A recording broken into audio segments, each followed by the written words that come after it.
آج ہم جانیں گے بیوی اور شوہر کے حقوق، کیا ہے شوہر کی ذمہ داریاں، بیوی کی کیا ذمہ داری ہے، جانیں گے ہم اس پورے ویڈیو میں قرآن اور حدیث سے۔ آج کے اس ویڈیو میں ہم بات کریں گے شوہر اور بیوی کے حقوق کے بارے میں۔ آج ہم دیکھیں گے کہ اللہ تعالیٰ نے اس رشتے کو کیسا بنایا اور رسول اللہ صلی اللہ علیہ وسلم نے ہمیں کیا طریقہ سکھایا۔ اگر آپ شادی شدہ ہیں یا آنے والی زندگی کے لیے تیاری کر رہے ہیں تو یہ باتیں آپ کے لیے بہت اہم ہیں۔ نکاح کا مقصد سکون اور محبت۔ قرآن ہمیں بتاتا ہے کہ شوہر اور بیوی ایک دوسرے کے لیے سکون کا ذریعہ ہے۔ اللہ تعالیٰ فرماتا ہے کہ اس نے تمہارے لیے تمہاری جیسی جوڑیاں بنائی تاکہ تم ان سے سکون پاؤ اور تمہارے درمیان محبت اور رحمت رکھ دی۔ اس کا مطلب یہ ہے کہ شادی صرف ایک رسم یا کاغذی معاہدہ نہیں، بلکہ یہ دل کا سکون، محبت اور رحمت کا رشتہ ہے۔ شوہر اور بیوی دونوں کے حقوق۔ قرآن یہ بھی بتاتا ہے کہ عورتوں کے بھی اتنے ہی حقوق ہیں جتنے مردوں کے، بس مردوں کو ذمہ داری میں ایک درجہ زیادہ دیا گیا ہے، یعنی یہ رشتہ برابری، عدل اور انصاف پر کھڑا ہے۔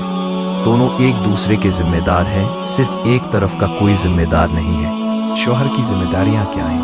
اب بات کرتے ہیں شوہر کی ذمہ داریوں کی۔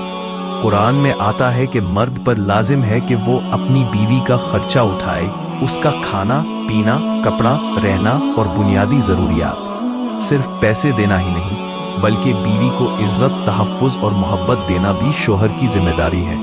رسول اللہ صلی اللہ علیہ وسلم نے فرمایا، تم میں سے بہترین وہ ہے جو اپنے گھر والوں کے لیے بہترین ہو، یعنی اصلی نیک مرد وہ ہے جو باہر لوگوں کے سامنے نہیں، گھر کے اندر اپنی بیوی اور بچوں کے ساتھ اچھا ہو۔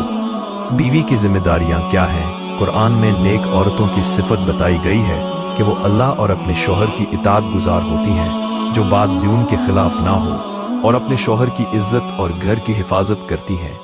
یعنی بیوی کا کام ہے کہ وہ گھر کا ماحول صاف، سکون والا اور عزت بھرا بنائے، اور شوہر کی نماز، دین اور ایمان میں اس کا ساتھ دے۔